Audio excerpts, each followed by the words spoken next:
എടോ കോട്ടും സൂട്ടും ഇട്ട് ഒരു വിറകുള്ളിയും കടിച്ചു പിടിച്ച് നാളെനിക്ക് കൊള്ളാത്ത ലൊടുക്ക കാറിൽ ഇങ്ങനെ ഞെളിഞ്ഞിരുന്നാലേ സായിപ്പാവില്ല. നിന്നൊന്നും ഞാൻ ശരിയാക്കി തരടാ. എടാ മുരട്ട് കാളെ, സുപ്രീം കോടതിയിൽ നിന്ന് വിളിക്കാൻ തുടങ്ങിയതല്ലേ നീ എന്റെ തന്തയ്ക്ക്?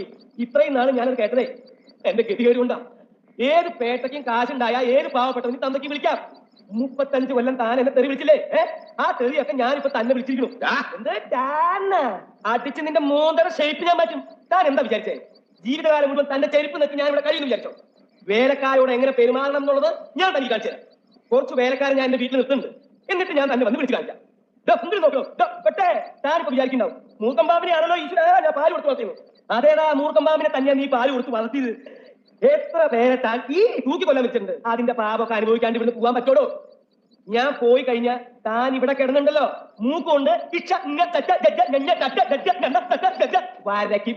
അത് കാണാൻ ഞാൻ എന്റെ സ്വന്തം കാറിൽ വരും.